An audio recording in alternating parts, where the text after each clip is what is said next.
আপনি কি আপনার হোয়াটসঅ্যাপ অ্যাকাউন্ট ডিলিট করতে চান পার্মানেন্টলি? তো সেটা কীভাবে ডিলিট করবেন, তো সেই প্রসেসটা আজকে আমি এই ভিডিওতে বলবো। তো চলুন মোবাইল স্ক্রিনে দেখা যাক কীভাবে আপনারা আপনার হোয়াটসঅ্যাপ অ্যাকাউন্ট ডিলিট করবেন। তো প্রথমে আপনার যে হোয়াটসঅ্যাপ আছে তো সেখানে চলে যাবেন।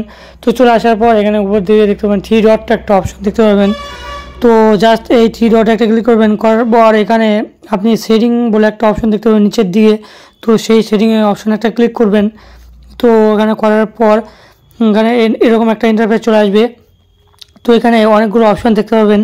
তো এখানে আমি প্রাইভেসি আছে একটা অপশন। তো জাস্ট দেখি আমি প্রাইভেসিতে গিয়ে দেখি যে এখানে ডিলিটের অপশন আছে কি না। তো এখানে প্রাইভেসিতে ক্লিক করলাম। তো করার পর এখানে দেখা যাক এখানে, তো এখানে ইনস্টল করলাম, এখানে নেই কোনো, ঠিক আছে। তো এখানে কীভাবে ব্যাক করবেন, করার পর এখানে আছে অ্যাকাউন্ট। তো এখানে কিন্তু আপনি ডিলিটের অপশন দেখতে পাবেন। তো এখানে ক্লিক করতে হবে।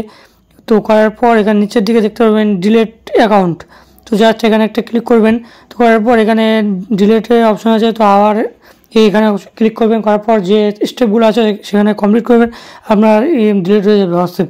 তো চ্যানেল নতুন দেখলে প্রথমে একটা সাবস্ক্রাইব করবেন এডিটটি ভিডিও পাওয়ার জন্য। আর যদি ফেসবুক পেজ থেকে দেখে থাকেন তাহলে অবশ্যই একটা ফলো করবেন এডিটটি ভিডিও পাওয়ার জন্য। আর